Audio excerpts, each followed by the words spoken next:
தமிழக அரசியல் களத்தில் தற்போது வீசி வரும் கூட்டணி காற்று வழக்கமான அரசியல் நகர்வுகளை தாண்டி ஒரு பெரும் புயலாக உருவெடுத்துள்ளது. குறிப்பாக நடிகர் விஜய் தொடங்கியுள்ள தமிழக வெற்றி கழகம் என்டிஏ கூட்டணிக்கு இடையே ஏற்பட்டுள்ளதாக கூறப்படும் ரகசிய பேச்சுவார்த்தைகள் கோட்டை முதல் குக்கிராமம் வரை அனலை கிளப்பியுள்ளது.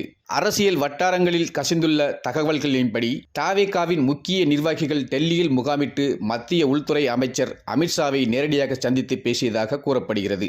இந்த சந்திப்பு வெறும் மரியாதை நிமித்தமானது அல்ல, மாறாக தமிழக அரசியல் தலையெழுத்தை மாற்றப்போகும் ஒரு மாஸ்டர் பிளான் என சொல்லப்படுகிறது. சுமார் 70% உடன்பாடு எட்டப்பட்டு விட்டதாக கூறும் செய்திகள் தமிழகத்தில் இதுவரை நிலவி வந்த திராவிட அரசியல் சமன்பாடுகளை தலைகீழாக மாற்றக்கூடும். தொகுதி பங்கீடு, தேர்தல் நிதி, எதிர்கால அதிகார பகிர்வு என பல முக்கிய அம்சங்கள் இதில் விவாதிக்கப்பட்டதாக தெரிகிறது. தற்போது வரை என்டிஏ கூட்டணியில் உள்ள மற்ற கட்சிகளுடன் தொகுதி பங்கீடு குறித்து பாஜக மேலிடம் இன்னும் வெளிப்படையாக பேசத் துவங்காததற்கு விஜயின் வருகையே முக்கிய காரணம் என கூறப்படுகிறது. விஜய் உள்ளே வந்தால் அவருக்கு ஒதுக்க வேண்டிய தொகுதிகள், அவர் கேட்கும் இடங்கள்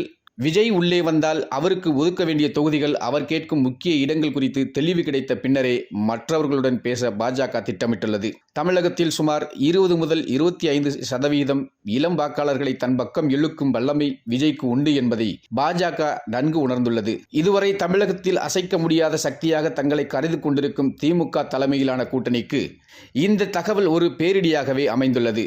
விஜய் பாஜக கூட்டணி அமைந்தால் அது வெறும் வாக்குகளை பிரிப்பது மட்டுமல்லாமல் ஒரு மாற்று சக்தியாக உருவெடுத்து திமுகவின் வாக்கு வங்கியில் பெரும் ஓட்டையை போடும்.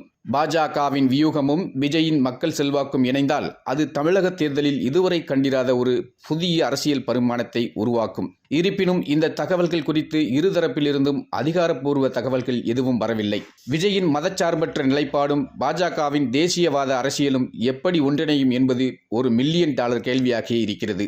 ஆனாலும் அரசியலில் நிரந்தர நண்பனும் இல்லை, நிரந்தர எதிரியும் இல்லை என்ற பழமொழிக்கு ஏற்ப வரும் நாட்களில் இந்த பேச்சுவார்த்தை இறுதி வடிவம் பெற்றால் தமிழகத்தின் அடுத்த முதலமைச்சர் யார் என்பதை தீர்மானிக்கும் சக்தியாக இந்த தவேகா என்டிஏ கூட்டணி விளங்கும் என்பதில் சந்தேகமில்லை. தமிழக அரசியல் வரலாற்றில் இது ஒரு புதிய அத்தியாயமா அல்லது வெறும் தேர்தல் கால வதந்தியா என்பது இன்னும் சில வாரங்களில் முடிவுக்கு வரும்.